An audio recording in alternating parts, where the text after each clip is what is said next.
तो मैं हमेशा आपके लिए बहुत अच्छे अच्छे व्लॉग्स लेकर आती हूँ, बट आज मैं कोई व्लॉग नहीं, आज मैं एक इम्पॉर्टेंट वीडियो लेकर आई हूँ कि मुझे लगा कि इस टॉपिक पे बात करनी चाहिए। तो आप सबको कोलकाता रेप का मर्डर, मतलब जो भी हुआ था रेप मर्डर केस पता होगा आप सबको। मौमिता जो लेडी थी एक कोलकाता में, वो केस आपको पता होगा। प्रोटेस्ट भी हुआ था, वो भी आपको पता होगा। तो उस टॉपिक पे आज मैं सिर्फ कुछ बात करना चाहती हूँ, आज सिर्फ उसके ऊपर ही बात करना चाहती हूँ। आज यही एक वीडियो है, इसी टॉपिक का पूरा वीडियो है, तो कोई व्लॉग नहीं है। और जो नेक्स्ट व्लॉग है ना रक्षाबंधन का, वो नेक्स्ट व्लॉग इसके बाद ही आएगा, तो आप सब वेट करना। और इस इम्पॉर्टेंट टॉपिक पे मैं आपसे कुछ कहना चाहती हूँ, कुछ शेयर करना चाहती हूँ। तो एंड तक वीडियो को देखो और अपना सोच, अपना थॉट, मतलब आप क्या सोचते हो, आपकी तरफ से क्या होना चाहिए क्या नहीं, वो आप कमेंट में बताओ। चाहे आप लड़का हो चाहे आप लड़की हो, आपके दिमाग में जो भी आ रहा है ये वीडियो देखने के बाद एंड तक वीडियो देखना। आपके दिमाग में जो भी आए आप कमेंट करके मुझे ज़रूर बताना। मैं आपके कमेंट्स पढ़ रही हूँ, तो कमेंट करो और बताओ कि आपको क्या लगता है कि ये सब सही हुआ या गलत हुआ। मैं ये कहना चाह रही थी कि अभी आपको पता होगा कि कोलकाता में क्या चल रहा है, रेप मर्डर केस, जानते होगे ना आप सब। और न्यूज़ हर न्यूज़ चैनल पे, हर गूगल पे, हर न्यूज़ आर्टिकल पे यही सब चल रहा है। पता नहीं आजकल ये इतनी आवाज़ उठ गई है, अच्छी बात है, उठनी चाहिए। लेकिन इसके पहले भी तो कितने सारे रेप हो चुके हैं, कितने सारे रेप मर्डर केस आ चुके हैं, तब आवाज़ क्यों नहीं उठाई गई और अभी आवाज़ उठाई जा रही है, क्यों इतना लेट। देखो मैं जितना जानती हूँ ना, इंडिया के बाहर कंट्रीज़ में अगर रेप मर्डर जैसा कुछ केस आता भी है ना, तो जिन्होंने ये सब गंदा काम किया होता है ना, उनको या तो सज़ा दे दी जाती है या तो उनको फांसी पे लटकाया जा, मतलब कुछ तो कर ही देते हैं ताकि अगली बार से कोई करने की कोशिश भी ना करे। लेकिन इंडिया में जितने भी रेप मर्डर केसेस आते हैं, आज तक किसी भी केस में किसी को भी जस्टिस नहीं मिला है, किसी भी लड़की को जस्टिस नहीं मिला। और कोलकाता में मौमिता नाम की एक लेडी थी जो कि डॉक्टर थी, जिनका रेप मर्डर केस अभी सामने आया है। तो वो मेरे हिसाब से तो उनका एज 31 था, अब पता नहीं सही में 31 था या उससे ज़्यादा था, बट मेरे हिसाब से 31 था। तो वो डॉक्टर थी, वो 2 दिन से ड्यूटी कर रही थी, वो 2 रात से सोई नहीं थी वो लेडी। और उनकी मम्मी का कॉल आया था कि बेटा मिलने आ जा, तू 2 दिन से घर नहीं आई है तू। तो वो अगले सुबह अपनी मम्मी से मिलने जाने वाली थी, अपने पेरेंट्स के पास जाने वाली थी। उसके 1 रात पहले वो एक रूम में आराम करने चली गई थी, क्योंकि 2 रात से वो ड्यूटी करके थक गई थी। तो वो दरवाज़ा खोल के आराम करने चली गई, लेकिन उसको उन लेडी को तो नहीं पता था ना कि उनके साथ कुछ हैवान आएंगे और ये सब फालतूगिरी करके चले जाएंगे। तो जिन्होंने ये सब किया है ना, उनको सज़ा तो मिलनी ही चाहिए, जस्टिस तो मिलना ही चाहिए। और मैं यही बोलती हूँ कि मतलब जब भी ऐसा कुछ होता है तो इंडिया में एक ही चीज़ होती है, लड़कियों की ही गलती है। लड़की ने छोटे कपड़े पहने होंगे, लड़की पार्टी में गई होगी, लड़की लड़कों के साथ घूम रही होगी, लड़की पार्टी में जाके हिंट्स दे रही होगी, मतलब जो है सब लड़कियों पे ही ब्लेम आया है। बट एक चीज़ बताओ, 6 साल की बच्ची को हम साड़ी कैसे पहनाएं?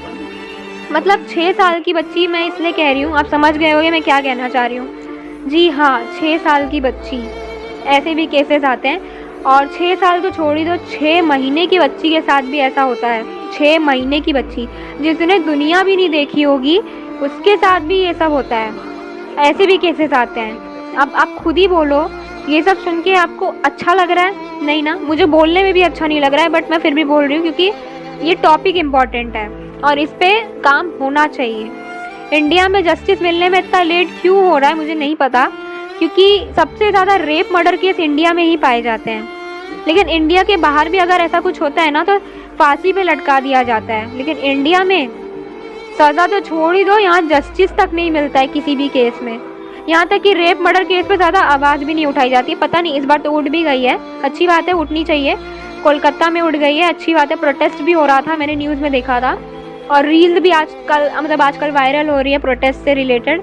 तो अच्छी बात है, आवाज़ उठनी भी चाहिए, और जिसने ये सब किया उसको सज़ा मिलनी भी चाहिए। और मौमिता नाम की जो लेडी जिनके साथ ये सब हुआ, उनको जस्टिस मिलना चाहिए। मैं ये बोलती हूँ, उनको जस्टिस मिला तो हम सब समझ जाएंगे कि सारी लड़कियों को जस्टिस मिल गया। और जिन्होंने ये सब किया है ना, उनको ऐसी सज़ा मिलनी चाहिए कि अगली बार कोई ऐसा काम करे ना, तो उसे ये सज़ा याद आए कि हाँ, इसके ऊपर ये सज़ा हो सकती है। तो बस मुझे यही सब आपसे बात करना था कि आप बोलते हो ना कि पार्टी में जाके हिंट्स दे रही होगी। ये जो मौमिता लेडी थी कोलकाता में, डॉक्टर थी, ये तो पार्टी में नहीं गई थी ना, ये तो ड्यूटी करके 2 दिन के बाद अपने रूम में रेस्ट कर रही थी ताकि अगले दिन जाके अपने पेरेंट्स से मिल सके, पूरी एनर्जी के साथ जा सके, क्योंकि वो थक गई थी 2 रात से ड्यूटी करके। और आप बोलते हो कि क्या गलती थी, मौमिता तो लेडी थी, ठीक है, डॉक्टर थी और वो पार्टी में भी नहीं गई थी, तो उनके साथ ऐसा क्यों हुआ? सारी गलतियां लड़कियों पे ही क्यों ठोकी जाती है, सारे ब्लेम्स उन पे ही क्यों ठोके जाते हैं? मुझे आप सबसे यही सवाल है।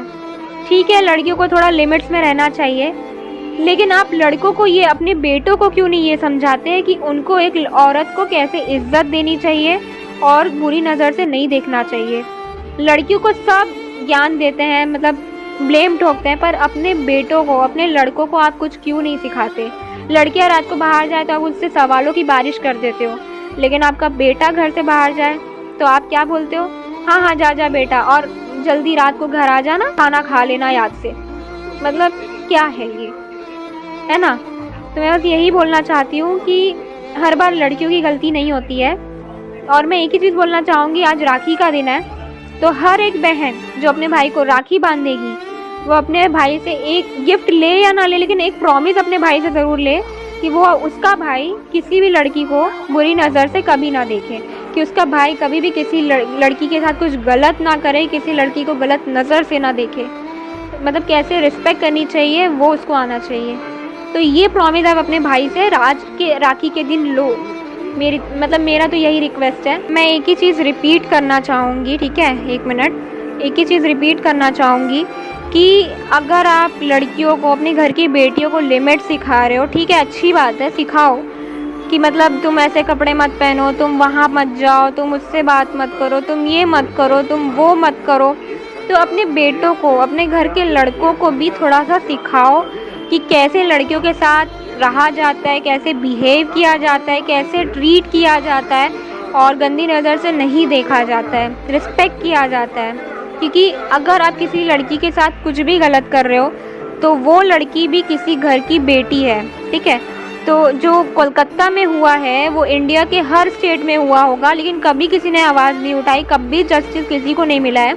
लेकिन कोलकाता केस में आवाज़ बहुत उठ रही है, अच्छी बात है, उठनी भी चाहिए, और जो भी इसके पीछे उसे सज़ा मिलनी भी चाहिए।